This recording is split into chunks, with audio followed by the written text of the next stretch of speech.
जय हिंद दोस्तों। पिछले क्लास में हम लोगों ने महमूद गजनी के बारे में बात किया था और आज की इस वीडियो में हम लोग बात करेंगे मोहम्मद गौरी के बारे में। तो हम लोग का अभी मिडाइवल हिस्ट्री में चल रहा है दिल्ली सल्तनत। दिल्ली सल्तनत को हम लोग कवर कर रहे हैं और आज हम लोग बात करेंगे मोहम्मद गौरी के बारे में। तो चलिए सेशन को स्टार्ट करते हैं। मोहम्मद गौरी जो है, अगर इसके बारे में बात करें तो वो भारत पर पहला आक्रमण 1175 ईस्वी में मुल्तान के विरुद्ध करता है। मुल्तान के विरुद्ध करके और ये जीत जाता है, यानी ये पहले ही प्रयास में सफल होता है। और महमूद गजनी जो था वो पहले प्रयास में सफल नहीं हुआ था, लेकिन मोहम्मद गौरी पहला ही प्रयास में पहला ही आक्रमण 1175 में मुल्तान के विरुद्ध करके जीत लेता है। और जीतने के बाद 1178 ईस्वी 1178 एडी में गुजरात वाले रीजन पे अटैक करता है। गुजरात वाले रीजन पे अटैक करता है, जहाँ का जो शासक, वहाँ का जो शासक है वो भीमदेव सेकंड होता है। और भीमदेव सेकंड की जो माता है उनका नाम है नयिका देवी। इन्हीं के सहयोग के कारण भीमदेव सेकंड की जीत हो जाती है और मोहम्मद गौरी जो है वो हार जाता है और भीमदेव सेकंड जीत जाता है। अगर आगे बात करेंगे, और ये 1178 का जो हार था, ये दोस्तों ये मोहम्मद गौरी की प्रथम हार थी। प्रथम हार मानी जाती है मोहम्मद गौरी की।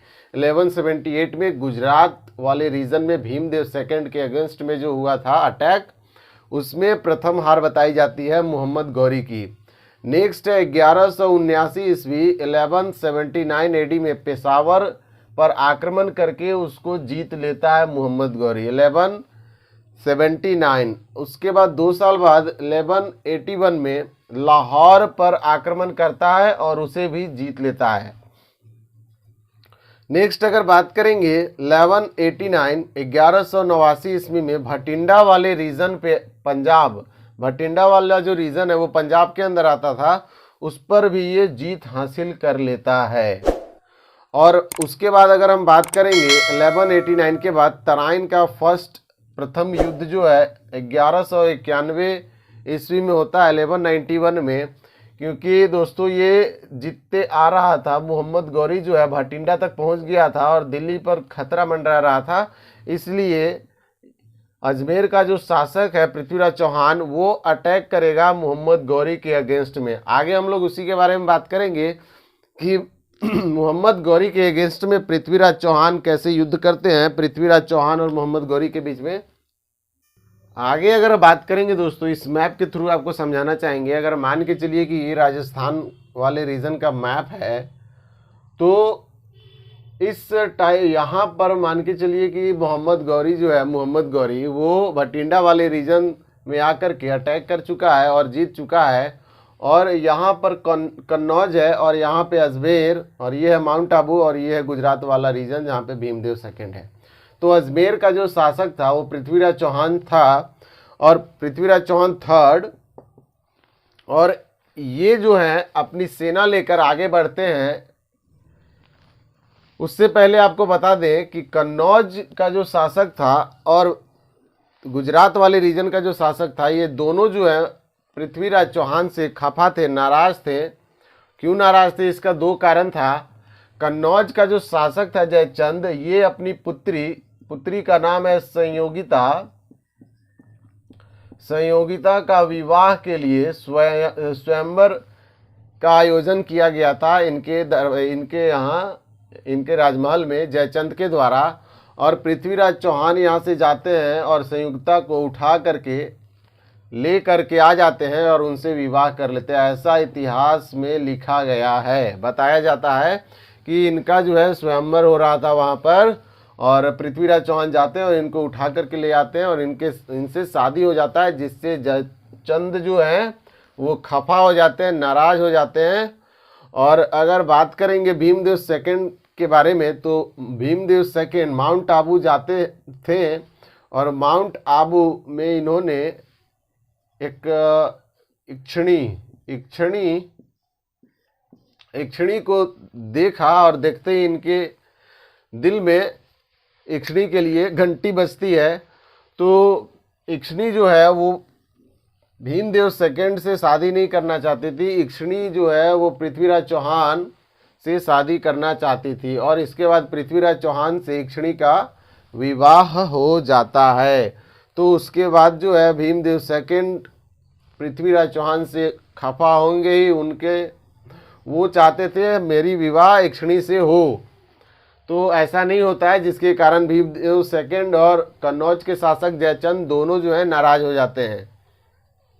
आगे अगर हम लोग बात करें तो इसी कारण दोनों जो है नाराज हो जाते हैं। इसके बाद पृथ्वीराज चौहान अपना आर्मी लेकर के, पृथ्वीराज चौहान जो है यहाँ से आर्मी लेकर के आगे बढ़ता है और आगे बढ़ने के बाद फर्स्ट बैटल ऑफ तराइन यानी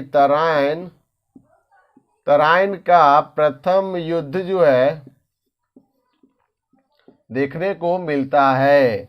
अगर बात करेंगे फर्स्ट बैटल ऑफ तराइन का तो ये आपका मैंने आपको बताया 1191 में हुआ था और इसके बारे में हम लोग बात करेंगे तो गजनी का जो शासक अभी जो है दोस्तों वो आपका मोहम्मद गौरी है, मोहम्मद गौरी।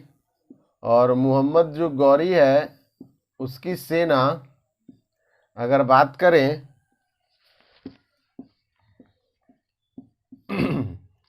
और इधर है पृथ्वीराज चौहान।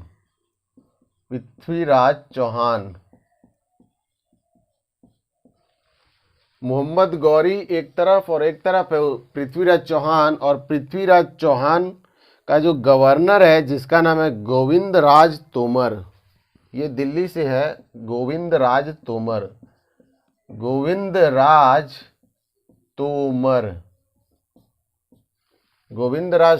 और इसका पृथ्वीराज चौहान का एक गवर्नर है जिसका नाम आता है चामुंड राय। ये दिल्ली का है गवर्नर और चामुंड राय। दोस्तों अगर बात करेंगे फर्स्ट बैटल ऑफ तराइन के बारे में, और ये जो युद्ध है वो तराइन में होता है, और अगर बात करेंगे कि तराइन पहुंच करके जब युद्ध स्टार्ट होता है तो गोविंद राय तोमर जो है वो आगे बढ़ते हैं और आगे बढ़ करके मोहम्मद गौरी भी देखता है कि आगे बढ़ रहा है तो आगे बढ़ के मोहम्मद गौरी जो है इनके ऊपर अटैक कर देता है गोविंदराज तोमर के ऊपर। और गोविंदराज तोमर के ऊपर अपना भाला जो है वो चला कर मारता है और जिससे गोविंदराज तोमर के दो दांत टूट जाते हैं। आपसे एग्जाम में नहीं पूछने वाला, ये सब आपसे केवल पूछेगा कि किसकी हार किसकी जीत हुई थी, कब हुआ था। तो मोहम्मद गौरी जो है उसके बाद इनका 2 दांत टूट जाता है तो गोविंदराज तोमर जो है वो एकदम आग बबूला हो जाते हैं, गुस्सा हो जाते हैं। उसके बाद वो भी अपना भाला निकालते हैं और उसको चलाते हैं जिससे मोहम्मद गौरी जो है घायल हो जाता है, अपने घोड़े से गिर जाता है और लुढ़क जाता है, जिसके कारण मोहम्मद गौरी के जो सेनापति है, जो भी गवर्नर, वो उसको उठा करके उसको किनारे से उसको ले जाता है। जिसके बाद पृथ्वीराज चौहान जो है वो जीत जाते हैं और उसे ऐसे ही छोड़ देते हैं और मोहम्मद गौरी और इसके सेना जो है वापस गजनी लौट जाता है, जिसमें तराइन का प्रथम युद्ध में पृथ्वीराज चौहान की क्या होती है, जीत हो जाती है। पृथ्वीराज चौहान थर्ड जो है वो जीत जाते हैं और यही उनके लिए ये बात होती है कि ये मोहम्मद गौरी को ऐसे ही छोड़ देते हैं, जिसके कारण वो सेकंड बैटल में आएगा और धूम मचा देगा। पृथ्वीराज चौहान का भी हालत ख़राब करने वाला है आगे।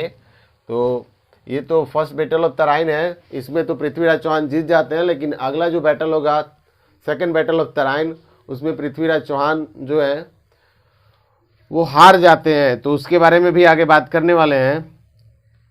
उम्मीद करते हैं कि यहाँ तक आपका जो है वो क्लियर हो गया होगा। मैंने अभी तक आपको बताया कि अजमेर का जो शासक है वो पृथ्वीराज चौहान थर्ड है और गुजरात वाले रीजन का भीमदेव सेकंड और कन्नौज वाले रीजन का जयचंद। और मैंने आपको बताया कन्नौज वाले रीजन जो जयचंद है उनकी पुत्री संयोगिता है, जिसका विवाह के लिए स्वयंवर रचाया जा रहा है। तो यहाँ से पृथ्वीराज चौहान जाते हैं और इनको उठा करके ला लिया जाता है और इनसे विवाह कर लिया जाता है, जिसके कारण जयचंद नाराज हो जाते हैं। और भीमदेव सेकंड के बारे में भी मैंने आपको बता रखा है। आगे अगर बात करेंगे तो दोस्तों इसमें पृथ्वीराज चौहान जीत जाते हैं। और अगर हम सेकंड बैटल के बारे में बात करेंगे, सेकंड बैटल ऑफ तराइन, तो उसके बारे में आगे देखते हैं। आगे हम लोग बात करने वाले हैं तराइन के सेकंड युद्ध के बारे में, सेकंड बैटल ऑफ तराइन के बारे में बात करेंगे। तो दोस्तों एक मैंने आपको बताया कि 1191 में फर्स्ट बैटल ऑफ तराइन होता है, उसके एक साल बाद ही खूब तैयारी करके मोहम्मद गौरी जो है फिर से आता है और फिर से युद्ध करता है पृथ्वीराज चौहान से। तो इसमें अगर बात करेंगे तो एक तरफ मैं लिख देता हूँ, गजनी का जो शासक है वो मोहम्मद गौरी, और दूसरे तरफ अगर बात करेंगे तो अजमेर का शासक है पृथ्वीराज चौहान।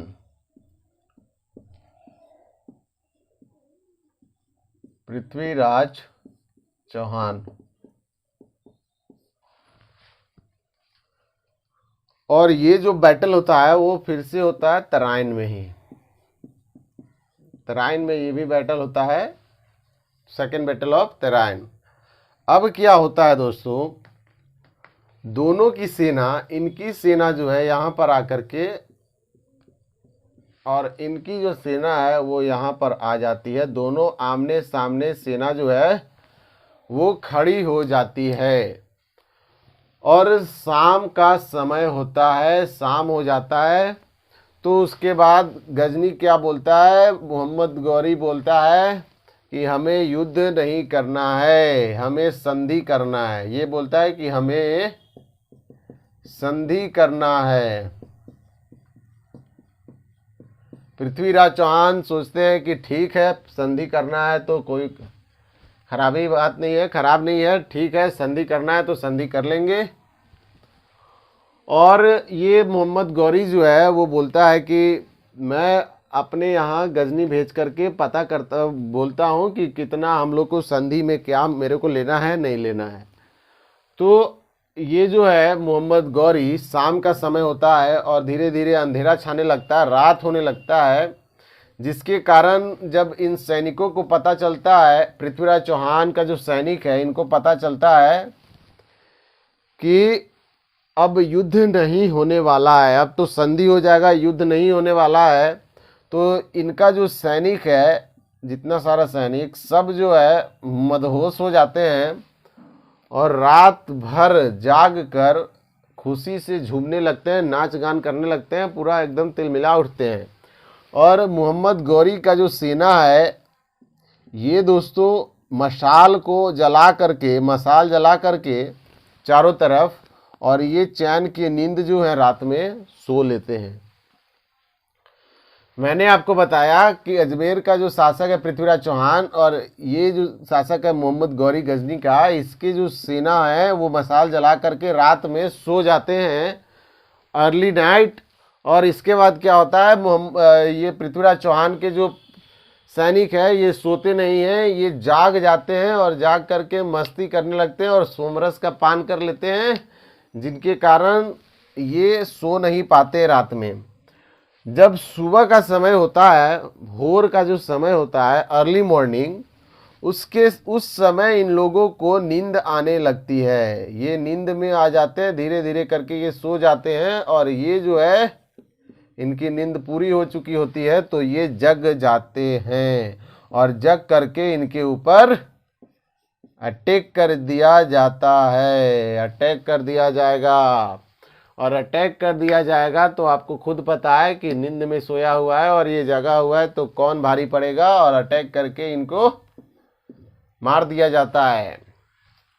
और इसके बाद क्या होता है, गजनी जो है गौरी वो जीत जाता है, पृथ्वीराज चौहान जो है वो हार जाते हैं। अब हारने के बाद पृथ्वीराज चौहान को ले जाया जाएगा गजनी। आगे बात करेंगे हम लोग दोस्तों। इसके बाद क्या होगा आपका,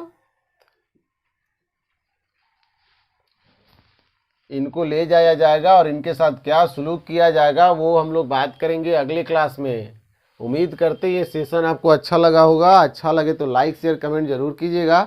चैनल पे नए हो तो चैनल को सब्सक्राइब करके बेल आइकन प्रेस कर लीजिएगा ताकि हमारी वीडियो सबसे पहले आप तक पहुंचे। तो मिलते हैं अगले वीडियो में, तब तक के लिए bye bye, take care, goodbye and have a nice day, thank you.